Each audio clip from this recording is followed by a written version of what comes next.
ഗ്രാമത്തിൽ സുധ എന്നു പേരുള്ള തടിയുള്ള ഒരു പെണ്ണുണ്ടായിരുന്നു. ഗ്രാമത്തിലുള്ള എല്ലാവരും അവൾക്ക് തടിയുള്ളത് കാരണം തടിച്ചി പെണ്ണ് എന്ന് വിളിച്ചുകൊണ്ടേയിരുന്നു. സുധയ്ക്ക് എപ്പോഴും വിശപ്പായിരുന്നു ഉണ്ടായിരുന്നത്. എത്ര ഭക്ഷണം കഴിച്ചാലും അവളുടെ വിശപ്പ് കുംഭകർണന്റെ ഉറക്കം പോലെ ഉണ്ടായിരുന്നു. അവളുടെ വയറ് നിറയുകയേയില്ല. അവളുടെ അമ്മ വിമല അവളെപ്പറ്റി ആലോചിച്ച് ഒരുപാട് വിഷമിച്ചു. ഒരു ദിവസം സുധ ഡ്രസ്സ് ചെയ്ത് എങ്ങോട്ടേക്ക് പുറപ്പെട്ടു. അല്ല, ഇത്ര നന്നായിട്ട് ഡ്രസ്സ് ചെയ്ത് എങ്ങോട്ടേക്ക് പോന്നു സുധ? ഇന്ന് ഹോളിയും അല്ല, ദീപാവലിയും അല്ല. എന്താ അമ്മ ഇത്? ഞാൻ എപ്പോഴെങ്കിലും നന്നായി ഡ്രസ്സ് ചെയ്യുന്നത്. ഇനി ഈ കാര്യത്തിൽ അമ്മയ്ക്ക് എന്താ ഇത്ര പ്രശ്നം? കാരണം എപ്പോഴൊക്കെ നീ ഇങ്ങനെ ഡ്രസ്സ് ചെയ്യുന്നു അപ്പോഴൊക്കെ എന്റെ മനസ്സിന് ഭയമാണ്.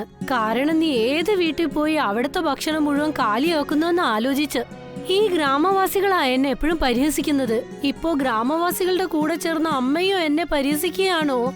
ഗ്രാമവാസികളൊന്നും നിന്നെ കളിയാക്കുന്നില്ല.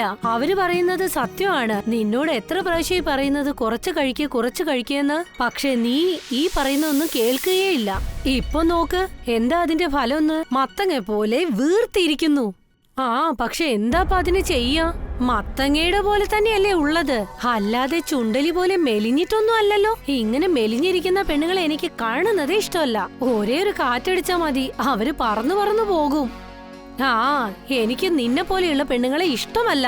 നിന്റെ ശരീരം നോക്ക്, ബുൾഡോസർ പോലെ പെരുത്തിയിരിക്കുന്നു. നീ എങ്ങാനും അറിയാതെ ഏതെങ്കിലും ഒരു ചുമരി പോയി ഇടിച്ചാലുണ്ടല്ലോ, ആ ചുമര് പൊട്ടി തെറിച്ചു പോകും. ഞാൻ പോവാണമ്മേ, തിരിച്ചു വന്നിട്ട് സംസാരിക്കാം. ഞാൻ പറയുന്നത് കുറച്ച് കേൾക്ക്, ഒന്ന് നിക്ക്. പക്ഷെ സുധ വിമല പറയുന്നത് കേൾക്കാൻ നിൽക്കാതെ അവിടെ നിന്നും പോയി. സുമന്റെ വീട് നന്നായി അലങ്കരിച്ചിരുന്നു. വരന്റെ വീട്ടുകാർ എത്തിച്ചേർന്നു. സുമന്റെ പിതാവ് കണ്ണയാലാൽ അദ്ദേഹത്തിന്റെ വിരുന്നുകാരെ സ്വാഗതം ചെയ്തുകൊണ്ടിരുന്നു. അപ്പോഴാണ് കണ്ണയാലാലിന്റെ ശ്രദ്ധ ദൂരെ നിന്ന് നടന്നു വരുന്ന സുധയുടെ മേൽ പതിഞ്ഞത്. കണ്ണയാലാൽ ഒരുപാട് ഭയന്ന് തന്റെ സമീപത്തിരിക്കുന്ന വേലക്കാരൻ ചോട്ടുവിനോട് പറഞ്ഞു, ചോട്ടു, ഞാനിവിടെ എന്താ കണ്ടോണ്ടിരിക്കുന്നത്? എന്ത് പറ്റി മുതലാളി? പിന്നെ നിങ്ങൾ എന്താ ഇത്ര വിഷമത്തോടെ നിൽക്കുന്നത്? ദേ അവിടെ നോക്ക്, ഒരു പ്രശ്നം വന്നോണ്ടിരിക്കുകയാണ്. അതും നമ്മുടെ വീട് നോക്കിയിട്ടല്ലേ വരുന്നത്. കണ്ണയാലാൽ പറഞ്ഞത് കേട്ട് ചോട്ടു തന്റെ സമീപത്തേക്ക് നോക്കിയപ്പോൾ അവന്റെ മുഖത്തും ഭയം വന്ന് നിറഞ്ഞു. മുതലാളി, ഇത്ര നേരം നിങ്ങൾ എന്താ നോക്കിയത് വെച്ചാൽ അതാണോ ഞാൻ നോക്കുന്നത്? നിന്നെ കൊണ്ടാണ് ഇത്ര മോശമായത് ചോട്ടു. നിന്നോട് ഞാൻ എത്രയോ പ്രാവശ്യം പറഞ്ഞതല്ലേ വിമലാദേവി വീട്ടില് നീ മാരേജ് ഇൻവിറ്റേഷൻ കൊടുക്കണ്ടെന്ന്. പക്ഷേ നീയാണ് അറിയാതെ അവരുടെ വീട്ടില് ഇൻവിറ്റേഷൻ കൊടുത്തെന്ന് തോന്നുന്നു. ഇല്ല മുതലാളി, നിങ്ങൾ ഈ ടെൻഷനിൽ ഒരു കാര്യം മറന്നു പോകുന്നുണ്ട്. ഞാൻ നിങ്ങളുടെ വീട്ടിൽ ജോലിക്കാരനാണ്, ഞാൻ മുതലാളി അല്ല. ചെറിയ മുതലാളി അമ്മേന്റെ മാരേജ് ഇൻവിറ്റേഷന് നിങ്ങളും പിന്നെ വലിയ മുതലാളി അമ്മയല്ലേ പോയി കൊടുത്തത്, മറന്നുപോയോ? നീ പറയുന്നത് ശരിയാണ് ചോട്ടു, ഞാൻ ഈ കാര്യത്തിൽ വലിയ തെറ്റാണ് ചെയ്തിരിക്കുന്നത്. എനിക്ക് പേടിയായിട്ടുണ്ട്. ഒരു പക്ഷെ ഇവളെ കൊണ്ട് എന്റെ മകളുടെ കല്യാണം നിന്നുപോയാൽ. പക്ഷെ എന്തിനാ അങ്ങനെ പറയുന്നത് മുതലാളി? എടാ മണ്ട, മുന്നോട്ട് വരുന്ന പെണ്ണ് നീ കണ്ടില്ലേ? ചെയ്തിരിക്കുന്ന മൊത്തം ഭക്ഷണം അവള് തന്നെ അങ്ങ് കഴിച്ചിട്ടങ്ങ് പോയേക്കും. വരുന്ന ആൾക്കാരൊക്കെ വിശപ്പോട് തിരിച്ചു പോയാൽ പിന്നെ അതിനുശേഷം എനിക്ക് ആരുടെ മുഖവും അവരുടെ അടുത്ത് കാണിക്കാനേ പറ്റില്ല. അപ്പോഴാണ് സുധ കണ്ണയ്യാലാലിന്റെ സമീപത്തേക്ക് വന്ന് നിന്നത്. നമസ്തേ അങ്കിൾ. സുധ നന്നായിരിക്കുന്നല്ലേ? സുമൻ നന്നായിട്ടുണ്ട്. അവൾക്ക് എന്താണ് കുഴപ്പം? അല്ല, ഇപ്പൊ അവൾക്ക് കല്യാണം നടക്കാൻ പോവുകയാണ്. അല്ല, ഞാൻ എന്താ ചോദിച്ചതെന്നോ, നിങ്ങളുടെ മുഖം കണ്ടാൽ എന്തോ ഭയന്ന് വിറച്ചതുപോലെയുണ്ടല്ലോ. സുധ, നിന്നെ കണ്ടാൽ വലിയ വലിയ പൈസക്കാർക്കും വല്ലാണ്ട് വേർത്തൊഴിച്ചു പോവല്ലോ. അത് ശരി, നീ പിന്നെ എന്തിനാ മോളെ ഇങ്ങോട്ട് വന്നിരിക്കുന്നത്? എന്താ അങ്കിൾ ഇങ്ങനെയൊക്കെ ചോദിക്കുന്നത്? ഇന്ന് എന്റെ ബെസ്റ്റ് ഫ്രണ്ടിന്റെ കല്യാണം അല്ലേ? എന്താ ഞാൻ എന്റെ ഫ്രണ്ടിന്റെ കല്യാണത്തിന് വരാതെ ഇരിക്കുവോ? പക്ഷേ ഞാൻ എന്റെ വീട്ടില് കാർഡൊന്നും വെച്ചിട്ടില്ലല്ലോ. കാർഡോ? കാർഡ് പുറത്തുള്ള ആൾക്കാർക്കല്ലേ കൊടുക്കേണ്ടത്, സ്വന്തം വീട്ടുകാർക്ക് കൊടുക്കരുത്. നിങ്ങൾ ക്ഷണക്കത്ത് തന്നിട്ടില്ലെന്നുള്ള കാര്യം അമ്മ എന്നോട് പറഞ്ഞിരുന്നു. പക്ഷേ എനിക്കത് തെറ്റൊന്നും തോന്നുന്നില്ല. അതിന് ഞാൻ പറഞ്ഞ മറുപടി എന്താന്നോ, അതായത് കണ്ണയ്യാലാൽ അങ്കിളിനെ ഞാൻ എന്റെ അച്ഛനെ പോലെയാ കാണുന്നതെന്ന്. ഒരു മകൾ അച്ഛന്റെ വീട്ടിലേക്ക് വിളിച്ചിട്ടാണോ പോകുന്നത്? പിന്നെ മകൾക്ക് എന്തിനാ ക്ഷണക്കത്ത് കൊടുക്കുന്നത്? ശരി, ഇനി അതെല്ലാം വിടൂ.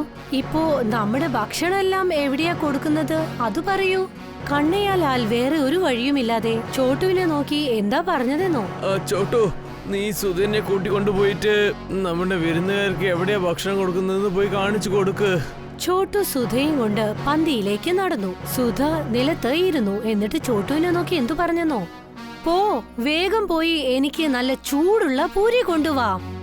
ചോട്ടു ഒരു പ്ലേറ്റിൽ നിറയെ പൂരിയും ബാജിയും കൊണ്ടുവന്നു കൊടുത്തു.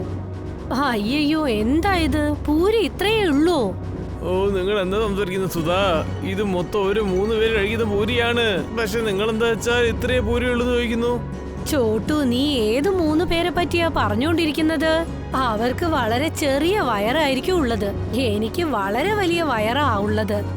അപ്പോഴാണ് സുധയുടെ ശ്രദ്ധ പൂരി നിറഞ്ഞ ഒരു ബാസ്ക്കറ്റിലേക്ക് പതിഞ്ഞത്. പോയി ആ ബാസ്ക്കറ്റിലുള്ള പൂരി മുഴുവൻ എടുത്തുകൊണ്ടുവാ. ചേട്ടാ, അതിൽ കുറെ പൂരി ഉണ്ടല്ലോ. ഞാൻ എന്തു പറഞ്ഞോ അത് പോയി ചെയ്യ്. നിന്റെ മുതലാളി പറഞ്ഞു തന്നിട്ടില്ലേ എങ്ങനെയാണ് അതിഥികളെ സ്വീകരിക്കേണ്ടതെന്ന്? വിരുന്നുകാരെ മുഴുവൻ പട്ടിണിക്കിട്ട് സ്വന്തം വീട്ടിലേക്ക് തിരിച്ചയക്കണോ? എടുത്തിട്ട് വരാം. ഇത്രയും പറഞ്ഞുകൊണ്ട് ചോട്ടു പൂരി നിറഞ്ഞ ആ ബാസ്ക്കറ്റ് അങ്ങോട്ടേക്ക് എടുത്തു വന്നു. കുറച്ചു സമയം കൊണ്ട് തന്നെ സുധ പൂരി മുഴുവൻ കഴിച്ചു. വേഗം പോയി 2 ബാസ്ക്കറ്റ് പൂരി എടുത്തിട്ട് വാ. അത് മാത്രല്ല, ആ ഹൽവയും ഗുലാബ് ജാമും എല്ലാം എടുത്തിട്ട് വാ. അത് എന്താ കാര്യമെന്നോ? ഭക്ഷണം കഴിച്ചതിന് ശേഷം മധുരം കഴിക്കുന്നത് എനിക്ക് ഇഷ്ടമാണ്. പിന്നെ അതുമാത്രമല്ല, അവിടെയുള്ള പാത്രത്തിൽ റൈത്ത വച്ചിട്ടില്ലേ, അതും ഇവിടെ കൊണ്ടുവന്ന് വെക്ക്. അത് എന്തിനാണെന്നോ? ഭക്ഷണം കഴിച്ച ശേഷം റൈത്ത കഴിക്കുന്നത് എനിക്ക് ഒരുപാട് ഇഷ്ടമാണ്. ഭക്ഷണം വേഗം ദഹിക്കും. ചോട്ടു 2 ബാസ്ക്കറ്റ് നിറച്ചും പൂരി എടുത്തുകൊണ്ട് വന്നു. ചുരുങ്ങിയ സമയത്തിനുള്ളിൽ സുധ അത് മുഴുവൻ കഴിച്ചു തീർത്തു. വളരെ പെട്ടെന്ന് തന്നെ സുധ കല്യാണത്തിനുണ്ടാക്കി വെച്ചിരുന്ന എല്ലാ ഭക്ഷണവും കഴിച്ചു തീർത്തു. അതുമാത്രമല്ല, ഒരു കഷണം മധുരം കൂടെ സുധ ബാക്കി വെച്ചില്ല. ഇപ്പോഴാണ് എന്റെ വയറ് കുറച്ചെങ്കിലും നിറഞ്ഞ പോലെ തോന്നുന്നത്. ഇനിയിപ്പോ ഞാൻ വീട്ടിൽ പോയി കഴിക്കാം. സുധ അവിടെ നിന്നും പോയി. ചേട്ടാ, ഞാൻ പറ്റിപ്പോയല്ലോ. ഇനി ഞാൻ എന്താ ചെയ്യാ? പിറ്റേ ദിവസം സുധയുടെ അമ്മ എന്തോ ഒരു കാര്യത്തിനായി മാർക്കറ്റിലേക്ക് വന്നു. അപ്പോഴാണ് അവിടെ കണ്ണയ്യാലാലിനെ അവർ കണ്ടത്. അവർ പെട്ടികളെല്ലാം പിടിച്ച് കുടുംബത്തോടൊപ്പം എങ്ങോട്ടോ പോയിക്കൊണ്ടിരിക്കുകയായിരുന്നു. അതെ, നമസ്തേ കണ്ണയ്യാലാൽ സാർ. അല്ല, ഈ പെട്ടിയും സാധനങ്ങളൊക്കെ ആയിട്ട് കുടുംബത്തോടൊപ്പം എങ്ങോട്ട് പോകുകയാണ്? ഇതിനു ശേഷം ഞാൻ എങ്ങോട്ട് പോവാനാ? ഞാൻ ഗ്രാമത്തോട്ട് പോവാണ്, അതും നിങ്ങൾ കൊണ്ട് തന്നെ. നിങ്ങൾ പറയുന്നതൊന്നും എനിക്ക് മനസ്സിലായില്ലല്ലോ. ഇന്നലെ എന്റെ മകളുടെ സുമന്റെ കല്യാണമായിരുന്നു. നിങ്ങളുടെ മകൾ സുധ ഞാൻ വിളിക്കാതെ തന്നെ അവള് വന്നിട്ട് എല്ലാ വിരുന്നാളിയുടെ ഭക്ഷണം അവള് കഴിച്ചുകൊണ്ടുപോയി. നിങ്ങൾക്ക് അറിയോ, വന്ന വിരുന്നുകാരൊക്കെ ഞാൻ വെറും വയറ്റ് കൊണ്ടാണ് തിരിച്ചയച്ചിരിക്കുന്നത്. ചെക്കന്റെ വീട്ടുകാരൊക്കെ എന്നെ വല്ലാതെ ഇന്നലെ അവമാനിപ്പിച്ചിട്ടാണ് പോയത്. അതും വന്ന വിരുന്നുകാരൊക്കെ ഞാൻ വയറ് നിറയെ ഭക്ഷണം തന്നില്ലെന്നാണ്. ചില വർഷങ്ങൾക്ക് ശേഷം എന്റെ ചെറിയ മകള് ഞാൻ കല്യാണം ചെയ്യണം. പക്ഷെ നിങ്ങളുടെ മകൾ തീർച്ചയായിട്ടും എന്റെ ചെറിയ മകളുടെ കല്യാണത്തിന് വന്നേ പറ്റുള്ളൂ. പക്ഷെ അവിടെ ഒരു വർഷം വന്ന് എല്ലാവരുടെ ഭക്ഷണം കഴിച്ചാൽ, അതുകൊണ്ടാണ് ഞാൻ മുമ്പ് തന്നെ ഗ്രാമത്തോട്ട് പോവുകയാണ്. ഇത്രയും പറഞ്ഞുകൊണ്ട് കണ്ണയ്യാലാൽ അവിടെ നിന്നും പോയി. അപ്പോൾ വിമല ഒരുപാട് രോഷകുലയായി വീട്ടിലേക്ക് വന്നു. വീട്ടിലാണെങ്കിൽ സുധ സമാധാനത്തോടെ കട്ടിലിൽ കിടക്കുകയായിരുന്നു. അവസാനം ഞാൻ എന്തു പേടിച്ചിരുന്നോ ആ കാര്യമാണ് ഇപ്പം സംഭവിച്ചത്. നിനക്കിപ്പോ കണ്ണയ്യാലാലിന്റെ വീട്ടിൽ പോയി കല്യാണം കൂടേണ്ട ആവശ്യം എന്തായിരുന്നു? നിനക്കൊരു കാര്യം അറിയോ? ഇന്ന് മാർക്കറ്റിൽ വെച്ച് നിനക്ക് വേണ്ടി ഞാൻ എത്ര അപമാനം സഹിച്ചു അറിയോ?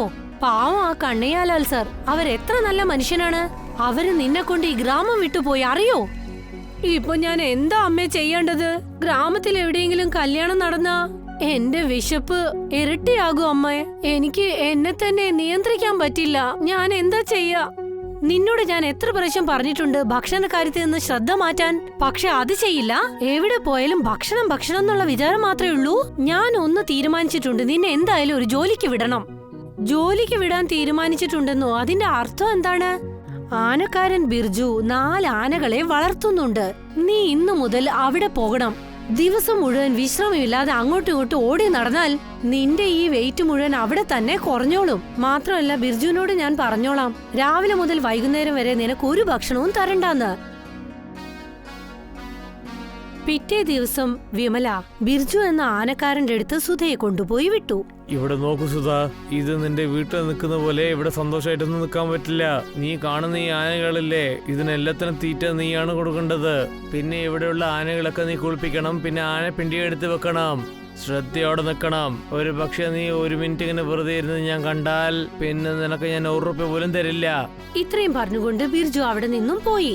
രാവിലെ മുതൽ വൈകുന്നേരം വരെ പട്ടിണി കിടന്ന് സുധയുടെ അവസ്ഥ വളരെ മോശമായി. അപ്പോഴാണ് സുധ അവിടെ ഉണ്ടായിരുന്ന ആനയുടെ ഭക്ഷണം ശ്രദ്ധിച്ചത്. അയ്യോ, ഞാൻ എന്തൊരു വലിയ വിഡ്ഢിയാണ്. രാവിലെ മുതൽ വൈകുന്നേരം വരെ വെറുതെ പട്ടിണി കിടന്നു. ഈ വാഴപ്പഴം മുഴുവൻ എന്തിനാ ഇവിടെ വെറുതെ കിടക്കുന്നത്? സുധ ആനയ്ക്ക് വേണ്ടി വെച്ചിരുന്ന വാഴപ്പഴം മുഴുവൻ അകത്താക്കി. നീ ഇപ്പൊ എന്താണ് ചെയ്തത് സുധാ? ഇതൊക്കെ ഞാൻ ആനയ്ക്ക് വേണ്ടി 10 ദിവസം വെച്ചിരുന്ന ഭക്ഷണമാണ്. ഞാൻ നന്നായിട്ട് പറ്റിച്ചു പോയി. എന്നെ നന്നായിട്ട് അവര് പറ്റിച്ചു. ഞാൻ നാളെ മുതൽ ജോലിക്ക് വരണോ ബിർജു അങ്കിൾ? വേണ്ട സുധ, നീ നാളെ തൊട്ട് ഇങ്ങോട്ട് വരാനുള്ള ഒരു കാര്യം ആവശ്യമില്ല. നാളെ തൊട്ട് ഞാൻ വേറെ വല്ല ജോലി നോക്കണമെന്നാ തോന്നുന്നത്. കാരണം എന്റെ ആനകൾക്ക് വിശപ്പ് തീർക്കാൻ വേണ്ടി ഞാൻ ജോലി നോക്കണല്ലോ. ബിർജു സുധയെ ജോലിയിൽ നിന്നും പറഞ്ഞയച്ചു. കാരണം എന്തെന്നോ, ബിർജു തന്നെ കൂലിവേല ചെയ്ത് തന്റെ ആനകളെ വളർത്തുകയായിരുന്നു. പക്ഷേ സുധയുടെ വിശപ്പ് ദിവസം തോറും കൂടി വന്നു. ഒരുപാട് കഷ്ടപ്പെട്ട് വിമല സുധയ്ക്ക് ഒരു ഗവൺമെന്റ് സ്കൂളിൽ ജോലി വാങ്ങിക്കൊടുത്തു. സുധ ഗവൺമെന്റ് സ്കൂളിൽ ജോലിക്കായി പോയി തുടങ്ങി. സുധ, നിന്നെ പറ്റി ഇവിടെ എല്ലാവർക്കും അറിയാം. നീ എത്ര വലിയ തീറ്റപ്പണ്ടാരോ ആണെന്ന്. നീ ആ ആനക്കാരൻ ബിർജുവിന്റെ ജീവിതം തന്നെ മുരടിപ്പിച്ചു. ഇതിൽ എന്റെ ഒരു തെറ്റും ഇല്ല മാഡം. എനിക്ക് വിശപ്പ് താങ്ങാനേ പറ്റില്ല. ഞാൻ എന്ത് ചെയ്യും? നിന്റെ അമ്മ പറഞ്ഞിട്ടുണ്ട് ദിവസം മുഴുവൻ നിനക്ക് ഭക്ഷണം തരാതെ പട്ടിണിക്കിടണമെന്ന്. ഓർമ്മയിലുണ്ടായിരിക്കണം. നീ ഭക്ഷണം കഴിക്കുന്നത് എങ്ങാനും ഞാൻ കണ്ടാലുണ്ടല്ലോ, അപ്പോൾ തന്നെ ഞാൻ നിന്റെ അമ്മയോട് എല്ലാം പറഞ്ഞു കൊടുക്കും. പിന്നെ നിനക്ക് 1 രൂപ പോലും ശമ്പളം തരില്ല. 2 ദിവസം ഒരുപാട് കഷ്ടപ്പെട്ട് സുധ തന്റെ വിശപ്പിനെ കടിച്ചമർത്തി. ഉച്ച സമയത്ത് ഒരുപാട് വിശപ്പോടുകൂടി സുധ ആ പള്ളിക്കൂടത്തിലിരുന്നു. അപ്പോഴാണ് അവളുടെ മൂക്കിലേക്ക് നല്ല ഭക്ഷണത്തിന്റെ മണം വന്നത്. അയ്യോ, എത്ര നല്ലൊരു സുഗന്ധമാണ്. എവിടെ നിന്നാ വരുന്നത്? ഞാൻ പോയി നോക്കട്ടെ എവിടെ നിന്നാ വരുന്നതെന്ന്. ഈ സ്കൂളിലേക്ക് ഇത്രയും നല്ല ഭക്ഷണം ആരാ കൊണ്ടുവരുന്നതെന്ന്. സുധ പോയി നോക്കിയപ്പോൾ ആ ഗവൺമെന്റ് സ്കൂളിലേക്ക് വന്ന ഭക്ഷണ പദാർത്ഥങ്ങൾ അവിടെ നിറച്ചു വെച്ചിട്ടുണ്ടായിരുന്നു. കുറച്ചു സമയത്തിനുള്ളിൽ തന്നെ ആ ഭക്ഷണം മുഴുവൻ സുധ കഴിച്ചു തീർത്തു. അപ്പോഴാണ് ആ സ്കൂളിന്റെ പ്രിൻസിപ്പൽ അവിടെ വന്നത്. ഹേയ് സുധ, നീ ഇതെന്താ ചെയ്തു വെച്ചിരിക്കുന്നത്? സ്റ്റുഡൻസിന്റെ ഭക്ഷണം മുഴുവൻ നീ കഴിച്ചു തീർത്തല്ലോ. എനിക്കെന്തോ വല്ലാതെ വിശന്നു പോയി മാം. ഇവിടെ വെച്ചിരുന്ന ഭക്ഷണ സാധനങ്ങൾ എപ്പോ തീർന്നു പോയി തന്നെ എനിക്ക് മനസ്സിലാവുന്നില്ല. നിനക്ക് ഞാൻ എന്ത് ശിക്ഷയാ തരുന്നതെന്നോ? നീ ഇന്ന് രാത്രി വീട്ടിലേക്ക് പോകരുത്. രാത്രി മുഴുവൻ ഇവിടെ തന്നെ ഉണ്ടാകണം. രാവിലെ ആകുമ്പോഴേക്കും നിനക്ക് ബുദ്ധി വരും. പ്രിൻസിപ്പൽ സുധയെ പൂട്ടിയിട്ടു പോയി. രാവിലെ ആയപ്പോഴേക്കും സുധയ്ക്ക് ഭയങ്കരമായി വിശപ്പ് തോന്നി. ഉച്ച സമയത്ത് ബ്രേക്കിന് വിട്ടപ്പോൾ കുട്ടികൾ ക്ലാസ്സിൽ നിന്ന് പുറത്തേക്ക് പോയപ്പോൾ സുധ കുട്ടികളുടെ ബാഗിൽ നിന്ന് ടിഫിൻ ബോക്സ് എടുത്തു. ഹായ്, ഈ ഗ്രാമവാസികളെല്ലാം ഇത്ര നന്നായി പാചകം ചെയ്യുന്ന എനിക്ക് അറിയില്ലായിരുന്നു. പിന്നെ ഇത് കുട്ടികളല്ല കഴിക്കുന്നത്, ഞാനാ കഴിക്കാൻ പോകുന്നത്. കുട്ടികളുടെ ഭക്ഷണം മുഴുവനും സുധയെടുത്ത് കാലിയാക്കി. ഇന്റർവെൽ സമയത്ത് കാലിയായ പാത്രങ്ങൾ കണ്ട് കുട്ടികൾ കരയാൻ തുടങ്ങി. പ്രിൻസിപ്പൾക്ക് മനസ്സിലായി ഇതെല്ലാം സുധ ചെയ്ത കാര്യങ്ങളാണെന്ന്. സുധ, നീ എവിടെയാ ഉള്ളത്? വേഗം ഇവിടെ വാ. എന്തു പറ്റി പ്രിൻസിപ്പൽ മാം? നീ ഇതെന്താ ചെയ്തത്? തുടക്കത്തിൽ ഗവൺമെന്റ് മക്കൾക്ക് കൊടുത്ത എല്ലാ ഭക്ഷണവും നീ കാലിയാക്കി. ഇപ്പോൾ കുട്ടികളുടെ ടിഫിൻ ബോക്സും നീ എടുത്ത് തുറന്നു. ഈ കുട്ടികൾ വിശന്നിരിക്കുന്നത് എനിക്ക് കാണാൻ പറ്റില്ല. ദയവ് ചെയ്ത് ഇവിടെ നിന്നൊന്നു പോ. അതിനുശേഷം എന്തു സംഭവിച്ചു? പ്രിൻസിപ്പൽ സുധയെ ജോലിയിൽ നിന്നും തെറിപ്പിച്ചു. ഹോ എന്റെ സുധേ, നീ നിന്റെ ഭക്ഷണം ഒന്ന് നിയന്ത്രിക്കാൻ ശ്രമിക്ക്. നീ ഇതേ അവസ്ഥയിലൂടെ തന്നെ പോന്നെങ്കിൽ നിന്നെ ആരാ കല്യാണം കഴിക്കാം? ആദ്യം നിന്റെ ഭാരം ഒന്ന് കുറച്ച് കുറയ്ക്കേ. എന്നെ കൊണ്ട് എന്റെ ഭാരം കുറയ്ക്കാൻ പറ്റില്ല അമ്മേ. എന്റെ ദൗർബല്യം തന്നെ ഭക്ഷണമാണെന്ന് അമ്മയ്ക്ക് അറിയില്ലേ? സുധ, നിന്റെ ശ്രദ്ധ വേറെ എങ്ങോട്ടെങ്കിലും ഒന്ന് തിരിക്ക്. അപ്പോ തന്നെ നിന്റെ വിശപ്പ് മാറും. പക്ഷെ എന്നത്തെയും പോലെ സുധ അമ്മ പറഞ്ഞത് കേട്ടില്ല. അങ്ങനെ ഒരു ദിവസം പെട്ടെന്ന് സുധ തലചുറ്റി വീണു. അപ്രതീക്ഷിതമായി സുധയുടെ ഒരു ഡിസ്റ്റന്റ് റിലേറ്റീവ് അർജുൻ ചെറിയച്ചൻ അവിടേക്ക് വന്നു. അവർ ഒരു വൈദ്യനായിരുന്നു. സുധയുടെ അർജുൻ ചെറിയച്ചൻ അവളുടെ കൈ പിടിച്ചു നോക്കി ചിരിച്ചുകൊണ്ട് വിമലയോട് പറഞ്ഞു, എന്താ വിമല, നിങ്ങൾ എന്താ മുമ്പ് തന്നെ എന്റെ അടുത്ത് കാര്യം പറയാത്തത്? സുധയ്ക്ക് അധികമായിട്ട് കഴിക്കുന്ന സ്വഭാവം ഉണ്ടെന്ന് പറഞ്ഞില്ലല്ലോ. നിങ്ങൾ എന്തായി പറയുന്നത്? ഭക്ഷണം കുറച്ചു കഴിച്ചാലുള്ള അസുഖത്തെ പറ്റി എനിക്കറിയാം. ആദ്യമായിട്ടാണ് ഞാൻ കേൾക്കുന്നത് അധികം ഭക്ഷണം കഴിച്ചാലും രോഗം വരുമെന്ന്. അത് ശരിയായുള്ള കാര്യമാണ്. ജനങ്ങൾക്ക് എങ്ങനെ വിശപ്പ് വരാതുള്ളത് ഒരു സൂക്കേടോ, അതേപോലെ അധികമായിട്ട് വിശക്കുന്നത് ഒരു സൂക്കേട് തന്നെയാണ്. പാവം സുധ ആ സൂക്കേടിലാണ് പെട്ടിരിക്കുന്നത്. അങ്ങനെയാണെങ്കിൽ എന്റെ മോളെ ഒന്ന് ചികിത്സിക്കൂ അർജുൻ ചെറിയച്ച. അവൾ ഇങ്ങനെ ഭക്ഷണം കഴിക്കുന്നതുകൊണ്ട് ഞാൻ എത്രമാത്രം പരിഹസിക്കപ്പെടുന്നുണ്ടെന്ന് നിങ്ങൾക്കറിയോ? നീ വിഷമിക്കേണ്ട, അതാ ഞാൻ വന്നില്ലേ. നോക്ക്, ചില മാസങ്ങൾ തന്നെ ഞാൻ നിന്റെ മകളെ നന്നായിട്ട് ഞാൻ മാറ്റി കാണിച്ചു തരാം. കുറച്ചു സമയത്തിനുള്ളിൽ സുധയുടെ ബോധം വന്നു. ഇന്ന് മുതൽ ഞാനാണ് നിനക്ക് ചികിത്സ നൽകാൻ പോകുന്നത്. എപ്പോഴൊക്കെ നിനക്ക് നന്നായിട്ട് വിശക്കുന്നോ അപ്പോ ഭക്ഷണമല്ല, ഞാൻ തരുന്ന മൂലികകളാണ് കഴിക്കേണ്ടത്. ഇതൊന്നും എന്നെ കൊണ്ട് ചെയ്യാൻ പറ്റില്ല ചെറിയച്ച. നീ അത് ചെയ്തേ പറ്റുള്ളൂ മോളെ. കുറച്ചുകാലം സുധ പറയുന്നത് പോലെ കേട്ടു. അർജുൻ ചെറിയച്ചൻ വിചാരിച്ചു സുധയ്ക്ക് സുഖമായെന്ന്. ഒരു ദിവസം ഗ്രാമത്തിലെ ഒരു കല്യാണത്തിന് ചെറിയച്ചൻ സുധയെയും കൂട്ടിപ്പോയി. ഇവിടെയുള്ള ഭക്ഷണങ്ങൾക്ക് കാണുമ്പോൾ നിനക്ക് എന്താ തോന്നുന്നു മോളെ? എനിക്ക് എന്താ തോന്നുന്നതെന്നോ, ഇവിടെയുള്ള എല്ലാ ഭക്ഷണവും കഴിക്കണമെന്ന്. എന്ത്? പക്ഷേ നീയല്ലേ പറഞ്ഞത് ഇപ്പൊ നിനക്ക് വിശക്കുന്നില്ല എന്ന്? അത് ചെറിയച്ചന്റെ അടുത്തുനിന്ന് രക്ഷപ്പെടാൻ വേണ്ടി പറഞ്ഞതാണ്. എനിക്കറിയാം ഈ കല്യാണത്തിന് ചെറിയച്ചൻ എന്തായാലും എന്നെ കൂട്ടിയിട്ട് വരുമെന്ന്. ഇത്രയും പറഞ്ഞുകൊണ്ട് ആ കല്യാണത്തിന് ഒരുക്കി വെച്ചിരുന്ന എല്ലാ ഭക്ഷണവും സുധ കഴിച്ചു തീർത്തു. അർജുൻ ചെറിയച്ചൻ ബോധം കെട്ടു വീണു. സുധ സന്തോഷത്തോടെ തന്റെ വീട്ടിലേക്ക് തിരിച്ചുപോയി.